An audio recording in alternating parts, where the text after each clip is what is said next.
everyone, welcome back to my channel. Look, I was really looking forward to this week as being a week that someone would just come out and take control of this country. Someone, who is going to be a leader on the next stimulus package. But unfortunately, Donald Trump passed the buck to Nancy Pelosi and Mitch McConnell.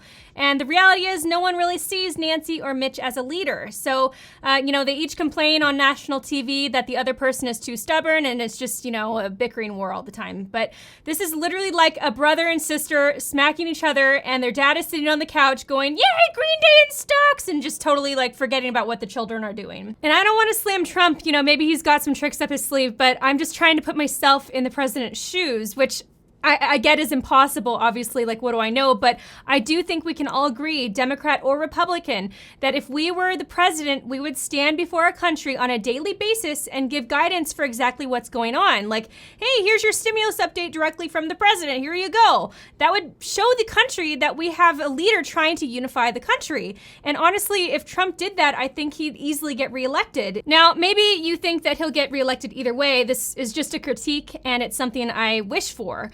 Instead, we're focused on two things right now. First, unemployment pay. How much higher can Democrats negotiate the $200? Maybe if Democrats give up on state and local benefits, we could get a $600 boost through the end of the year. That would be nice, but we'll see on that. That's a big negotiation right now. And Republicans have already said that they're open to negotiating on unemployment pay. They specifically said that the $200 figure is a starting point to begin negotiating with Democrats on.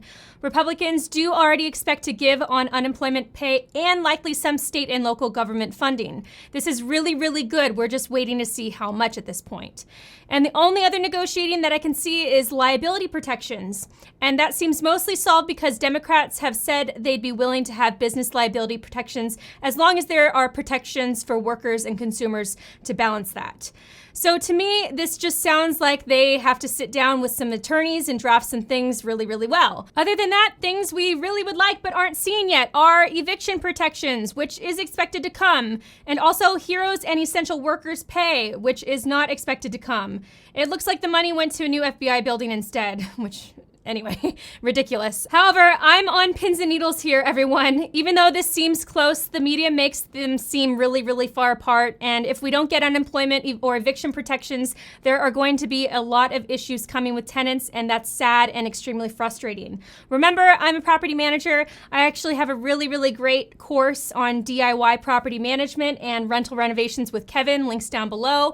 And I work with tenants on a daily basis who are struggling not because they're lazy, but it's because they literally got furloughed and no one is hiring right now in their field of work. They'd have to make a massive pay cut to go back to work. Actually, an example, one tenant is now moving from California to Idaho because he can't afford it here anymore because his business that he started had to close down. And the only jobs available for him were minimum wage jobs like Pizza Hut, which, by the way, again, he was a very successful business owner, and this is basically a totally opposite field and skill set. So I get why he made this move. Anyway, I really feel bad for a lot of people, and I hope this negotiation is as close as it seems.